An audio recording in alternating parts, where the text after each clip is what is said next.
Bismillahirrahmanirrahim. Assalamu alaikum warahmatullahi wabarakatuh. I am Sadur Rahman, your mathematics teacher.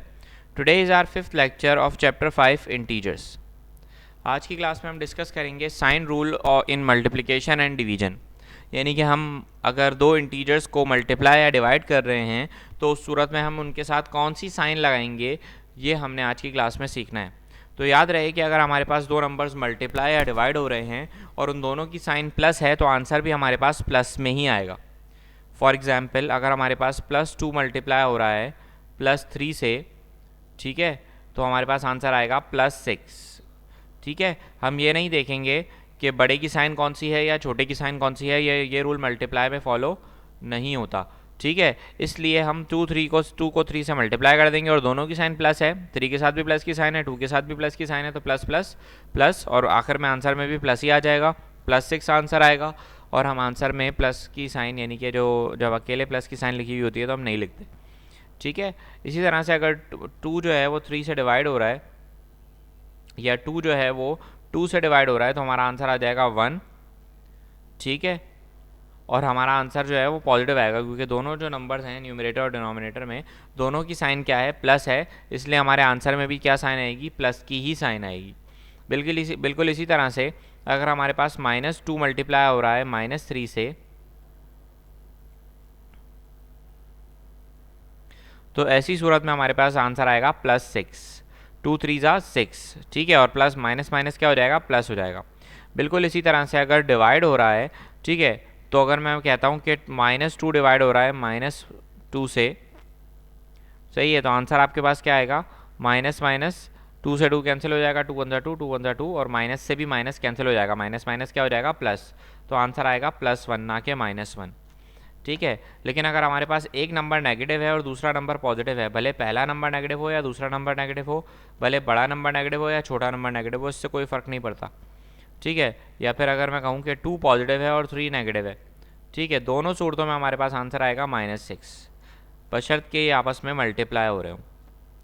ठीक है, देखिए यहाँ पर ये आपस में आके आंसर आ गया -6 आंसर आ गया दोनों सूरतों में, क्योंकि प्लस माइनस माइनस हो गया, 2 3 ज़ा 6। ठीक है ना, ये हमारा आंसर आ गया। इसी तरह से अगर -2 डिवाइड हो रहा है -4 से, ठीक है, तो 2 1 ज़ा 2 और 2 2 ज़ा 4। ठीक है, और उसके बाद माइनस से माइनस कैंसिल हो जाएगा। ठीक है, सॉरी, एक माइनस की और एक प्लस की साइन ना, तो मिसाल है कि 4 प्लस का था तो प्लस, एक माइनस की साइन है और एक प्लस की साइन है। ठीक है, तो यहाँ पर आपके पास माइनस की आंसर में आपके पास माइनस की साइन आएगी, भले न्यूमरेटर वाले के पास माइनस की साइन आ रही हो या डिनोमिनेटर में माइनस की साइन आ रही हो, इससे कोई फ़र्क नहीं पड़ेगा। आपका आंसर आएगा -1/2। और ये जो माइनस की साइन है ये पूरे फ्रैक्शन के साथ आएगी, ना ही 1 के साथ, ना ही 2 के साथ आएगी। ठीक है, और अगर हमारे पास सवाल आ गया कि हमारे पास 2 प्लस का है और 4 जो है वो माइनस का है, ठीक है, अब डिनोमिनेटर में माइनस है, ठीक है, तो वही 2 1 ज़ा 2 2 2 ज़ा 4 हो जाएगा। सही है, और आंसर आएगा 1/2, और आंसर आपके पास आएगा माइनस में, जो कि पूरे फ्रैक्शन के साथ होगा। ठीक है, तो अगर आपके पास दो डिफरेंट नंबर्स आपस में मल्टीप्लाई हो रहे हैं या डिवाइड हो रहे हैं और उनकी साइन डिफरेंट है, तो आपका आंसर भी नेगेटिव आएगा, और उनकी अगर साइन एक जैसी है तो फिर आपका आंसर भी सेम यानी कि पॉजिटिव आएगा। अब आ जाती है closure property of multiplication of integers, यानी कि क्लोजर प्रॉपर्टी क्या है जो कि हम मल्टीप्लिकेशन के अंदर इस्तेमाल करते हैं। ठीक है, इसके अंदर अप्लाई होती है या नहीं होती। तो अगर दो इंटीजर्स को आपस में मल्टीप्लाई किया जाए और उनका आंसर भी क्या आ जाए, इंटीजर ही आ जाए, तो ऐसा नंबर क्या कहलाएगा, ऐसी प्रॉपर्टी, तो फिर क्या होगा, हम कहेंगे कि यार क्लोजर प्रॉपर्टी इस पर अप्लाई हो रही है। ठीक है, जैसे कि 2 एक पॉजिटिव इंटीजर है और 3 भी एक पॉजिटिव इंटीजर है, और जब इनको मल्टीप्लाई कर रहे हैं तो आंसर भी हमारे पास पॉजिटिव ही आ रहा है, सॉरी, आंसर भी हमारे पास इंटीजर ही आ रहा है। बिल्कुल इसी तरह से अगर -2 और -3 दो इंटीजर्स हैं, दो नेगेटिव इंटीजर्स हैं, अगर आपस में मल्टीप्लाई हो रहे हैं, ठीक है, तो हमारे पास आंसर क्या आ रहा है, इंटीजर ही आ रहा है। 2 3 ज़ा 6 और माइनस माइनस क्या हो गया, प्लस हो गया, तो हमारे पास आंसर में भी आ रहा है, इंटीजर ही आंसर आ रहा है। अब यहाँ पर क्या हो रहा है कि -2 एक नेगेटिव इंटीजर है जबकि +3 एक पॉजिटिव इंटीजर है, और जब हम इन्हें आपस में मल्टीप्लाई कर रहे हैं तो आंसर क्या आ रहा है, 2 3 ज़ा 6 और प्लस माइनस माइनस, तो यहाँ पर -6 आंसर आ रहा है। तो देखें कि जब हमने दो इंटीजर्स को आपस में मल्टीप्लाई किया तो आंसर भी क्या हमारे पास क्या आ रहा है, इंटीजर ही आ रहा है। बिल्कुल इसी तरह से 2 पॉजिटिव इंटीजर है और -3 जो है एक नेगेटिव इंटीजर है। ठीक है, अब यहाँ पर जब हम इन दोनों को मल्टीप्लाई करेंगे तो 2 3 ज़ा 6, सही है, यहाँ पर 6 आंसर आ गया और प्लस माइनस माइनस हो गया, तो देखिए -6 भी एक इंटीजर ही है, तो आंसर हमारे पास इंटीजर में ही आ रहा है। ठीक है, अच्छा, इसके बाद अगर आपके पास मल्टीप्लाई की साइन नहीं लिखी हुई और खाली साथ ही -2 के साथ ब्रैकेट बिल्कुल अटैच हुआ हुआ है और बीच में कोई साइन नहीं है प्लस या माइनस की, सो दैट मीन्स के क्या हो रहे हैं, आपस में मल्टीप्लाई हो रहे हैं और 2 और 3 आपस में मल्टीप्लाई हो रहे हैं, आंसर आ गया 6 और माइनस माइनस क्या हो गया, प्लस हो गया। सो दैट मीन्स के यहाँ पर भी आपके पास क्या आंसर आ रहा है, दो नंबर्स आपस में, दो इंटीजर्स आपस में मल्टीप्लाई हो रहे हैं और आंसर क्या आ रहा है आपके पास, इंटीजर में ही आंसर आ रहा है। सो दैट मीन्स के ये भी यहाँ पर भी क्लोजर प्रॉपर्टी अप्लाई हो रही है। ठीक है, तो क्लोजर प्रॉपर्टी ऑफ मल्टीप्लिकेशन क्या कहलाती है कि अगर दो नंबर्स आपस में, दो इंटीजर्स आपस में मल्टीप्लाई हों और उनका आंसर भी इंटीजर ही आ जाए तो ये कहलाती है closure property of multiplication of integers. इसके बाद आ जाती है commutative property of multiplication of integers. Commutative property क्या है कि क्यूमिटेटिव प्रॉपर्टी ये कहती है कि अगर दो इंटीजर्स आपस में मल्टीप्लाई हो रहे हैं और उनकी पोजीशन को हम चेंज कर दें, यानी कि उनको पलट कर लिख दें या उन पहले 4 लिख दें बाद में 3 लिख दें, उनकी पोजीशंस को इंटरचेंज कर दें, तब भी उनका आंसर क्या आएगा, सेम ही आएगा, कोई फ़र्क नहीं पड़ेगा उनके आंसर पे। जैसे कि यहाँ पर 4 और इंटू 3 लिखा हुआ था, तो पहले मैंने 3 लिख दिया फिर 4 लिख दिया, दोनों सूरतों में आंसर आपका क्या आना है, 12 ही आना है। ठीक है, दूसरी एग्जाम्पल दी हुई है यहाँ पर कि 3 मल्टीप्लाई हो रहा है -4 से, तो 3 और इसके बाद मैंने यहाँ दूसरे इक्वल साइड पर मैंने क्या कर दिया कि -4 को पहले लिख दिया और 3 को मैंने बाद में लिख दिया। ठीक है, तो जब -4 को मैंने पहले लिखा और 3 को मैंने बाद में लिखा, तो अब आप देख सकते हैं कि यहाँ पर दोनों सूरतों में -12 आंसर ही आ रहा है। यहाँ पर भी -12 आंसर आ रहा है, यहाँ पर भी -12 आंसर आएगा, 3 4 12 और प्लस माइनस माइनस।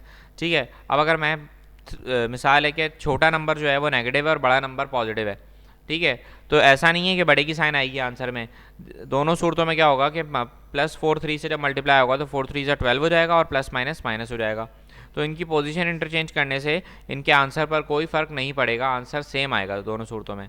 अब चाहे दोनों नंबर्स चाहे यहाँ पर पॉजिटिव हों, चाहे दोनों नंबर्स नेगेटिव हों, चाहे एक नेगेटिव हो चाहे दूसरा नेगेटिव हो, कोई फ़र्क नहीं पड़ता। ठीक है, अगर आप पोजीशन इनकी इंटीजर्स की पोजीशन को इंटरचेंज करेंगे तो आंसर भी आपका क्या हो जाएगा, सेम ही आएगा दोनों सूरतों में।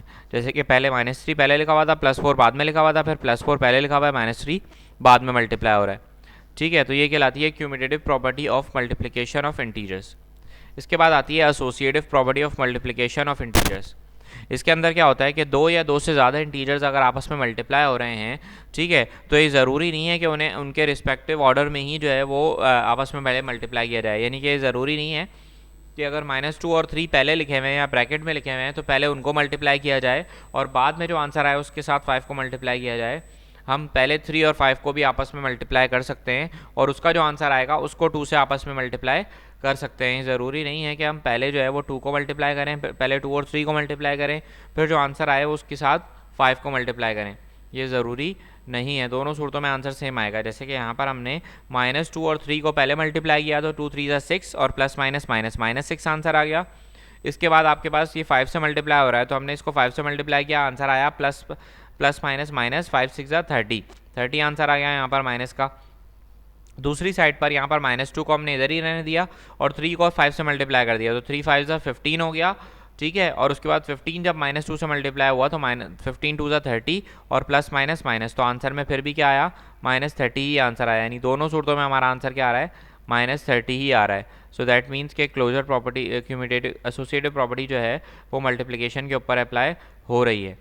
याद रहे कि क्लोजर प्रॉपर्टी जो है वो सब्ट्रैक्शन के ऊपर भी अप्लाई होती है मगर डिवीजन के ऊपर अप्लाई नहीं होती, लेकिन जो क्यूमुलेटिव और एसोसिएटिव प्रॉपर्टी है वो एडिशन और मल्टीप्लिकेशन पे ही अप्लाई होती है, वो डिवीजन और सब्ट्रैक्शन पर अप्लाई नहीं हो सकती।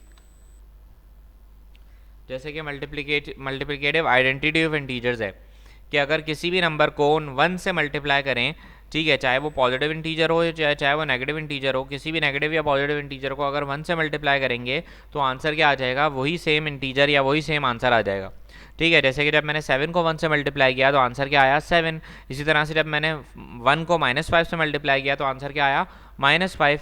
तो अगर ऐसा नंबर कि किसी भी नंबर को 1 से मल्टीप्लाई करें और वो नंबर अपनी आइडेंटिटी चेंज ना करे, वो इंटीजर अपनी आइडेंटिटी चेंज ना करे, सेम आंसर आ जाए, वही नंबर का आंसर आ जाए, तो ऐसी सूरत में ये कहलाती है मल्टीप्लिकेटिव आइडेंटिटी।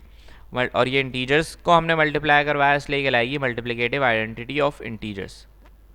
इसके बाद आते हैं मल्टीप्लिकेटिव इन्वर्स ऑफ इंटीजर्स, यानी कि मल्टीप्लिकेटिव इन्वर्स क्या होता है। जैसे कि हमारे पास एडिटिव इन्वर्स होता था कि +6 का एडिटिव इन्वर्स होता था -6, बिल्कुल उसी तरह से अगर मल्टीप्लिकेटिव इन्वर्स की बात करूं तो 6 का मल्टीप्लिकेटिव इन्वर्स कहलाएगा 1/6, क्योंकि 6 बेसिकली क्या है, 6 को हम 6/1 कह सकते हैं। ठीक है, तो 6 का मल्टीप्लिकेटिव इन्वर्स कहलाएगा 6 को हम मल्टीप्लाई कर दें अगर 1/6 से, सही है, 1/6 से, तो ये 6 का मल्टीप्लिकेटिव इन्वर्स कहलाएगा। और अगर इसको हम सॉल्व करेंगे तो हमेशा आंसर हमारे पास क्या आएगा, 1 ही आएगा, क्योंकि 6 से 6 कैंसिल हो जाएगा और इन दी एंड हमारे पास आंसर क्या बचेगा, 1 बचेगा। जैसे कि मैंने -69 को -1/69 से मल्टीप्लाई करवाया तो माइनस से माइनस कैंसिल हो गया और 69 से 69 कैंसिल हो गया और आंसर आ गया हमारे पास +1, यानी कि हमारे पास आंसर हमेशा +1 आएगा, +1 आएगा हमेशा। ठीक है, तो मल्टीप्लिकेटिव इन्वर्स क्या कहलाया कि अगर 6 है तो 6 को हम क्या लिख सकते हैं, 1/6 लिख सकते हैं। देखा जाए तो जैसे ऐड को जब हमने ऐड का एडिटिव इन्वर्स कहा था तो +6 का एडिटिव इन्वर्स क्या था, -6। ठीक है, और आंसर आ गया था हमारे पास 0। ठीक है, एडिटिव इन्वर्स से ऐड करने की वजह से। अब अगर यहाँ पर मिसाल है कि 6 है तो 6 का मल्टीप्लिकेटिव इन्वर्स तो ये होना चाहिए कि -6 डिवाइडेड बाय 6। तो 6 डिवाइडेड बाय 6 को अगर मैं यहाँ सॉल्व करूँ तो यहाँ पर क्या होगा कि हमारे पास आंसर तब भी क्या आएगा, 1 ही आएगा। 6/6 का आंसर क्या आएगा हमारे पास, 1 ही आंसर आएगा। ठीक है, तो ये 6 डिवाइडेड बाय 6 को भी आप क्या कह सकते हैं, उसका मल्टीप्लिकेटिव इन्वर्स कह सकते हैं। ठीक है, लेकिन अगर हम मल्टीप्लाई की साइन हटाएंगे, यहाँ पर डिवाइड की जगह मल्टीप्लाई की साइन लगाएंगे तो बाद वाला 6 जो है वो क्या हो जाएगा, 1/6 बन जाएगा, यानी कि पलट जाएगा। ठीक है, तो उस सूरत में क्या हो जाएगा, 6 से 6 कैंसिल हो जाएगा और आंसर आएगा हमारे पास 1। ठीक है, तो याद रहे कि अगर हमसे पूछा जा रहा है कि 6 का मल्टीप्लिकेटिव इन्वर्स क्या है या 9 का मल्टीप्लिकेटिव इन्वर्स क्या है, तो 6 का मल्टीप्लिकेटिव इन्वर्स क्या कहलाएगा, 1/6 कहलाएगा। और जब मल्टीप्लिकेटिव इन्वर्स आपस में मल्टीप्लाई होते हैं तो आंसर हमेशा क्या आता है, +1 आता है। इसके बाद आती है last property, distributive property of multiplication over addition of integers. For any three integers, the product of the first integer and the sum of the other integer is equal to the sum of the product of the first and the second and the product of the first and the third। यानी कि अगर मिसाल है distributive property में क्या होता है कि हमारे पास मल्टीप्लिकेशन भी हो रही होती है और एडिशन भी हो रही होती है। ठीक है, यहाँ पर हमें ये कहा जा रहा है कि अगर मिसाल है कि यहाँ पर 4 और 5 यहाँ पर ऐड हो रहे हैं ब्रैकेट के अंदर, तो ज़रूरी है बॉड मास के रूल के मुताबिक कि हम पहले इस 4 और 5 को ऐड करें और फिर 2 से मल्टीप्लाई करें। तो इसमें ये कह रहे हैं कि अगर मिसाल है कि एक 2 जो है वो मल्टीप्लाई हो रहा है ब्रैकेट 4 + 5 से, तो पहले जाहिर है कि हम 4 + 5 को ऐड करेंगे, आंसर आएगा 9, और 9 को 2 से मल्टीप्लाई करेंगे तो आंसर क्या आएगा, 9 2 ज़ा 18। सही है। अब देखें राइट साइड पर कि अगर हम इस तरह भी कर सकते हैं कि इस 2 को इस 4 से भी मल्टीप्लाई कर दें और इस 2 को इस 5 से भी मल्टीप्लाई कर दें, तो उस सूरत में क्या होगा, 2 4 ज़ा 8 + 2 5 ज़ा 10, तो 8 + 10 का आंसर क्या आएगा, 18 आएगा। तो अभी भी हमारे पास आंसर क्या आ रहा था, 9 2 ज़ा 18 ही आ रहा था। ठीक है, तो ये डिस्ट्रीब्यूटिव प्रॉपर्टी कहलाती है कि जिसके अंदर अगर मिसाल है कि दो नंबर्स आपस में मल्टीप्लाई 2 मल्टीप्लाई हो रहा है, दो किसी भी दो बाइनोमियल के सम के, ठीक है, तो वो 2 दोनों नंबर्स से मल्टीप्लाई हो जाएगा। ये 2 इस 4 से भी मल्टीप्लाई हो जाएगा और इस 5 से भी मल्टीप्लाई हो जाएगा। तो 2 4 ज़ा 8 और 2 5 ज़ा 10, सॉरी 18 लिख दिया है मैंने, यह आएगा 2 5 ज़ा 10।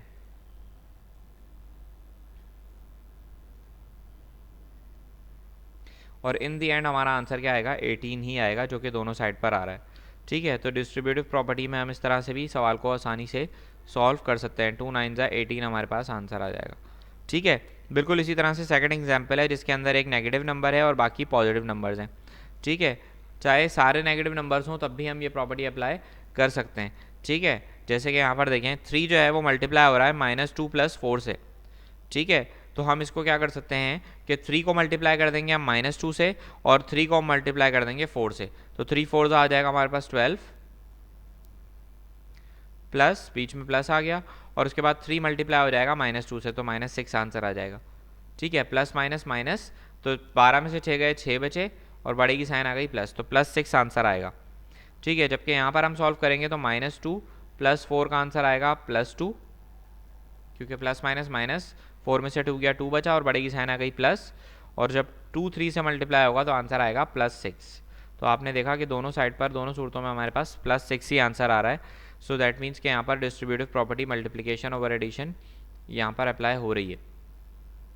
ठीक है, तो अगर एक नंबर प्रोडक्ट है जो कि मल्टीप्लाई हो रहा है दो नंबर्स के सम के, तो उस नंबर को दोनों नंबर्स से इंडिविजुअली मल्टीप्लाई करवा के और उनके दरमियान में एडिशन की साइन लगाई जा सकती है।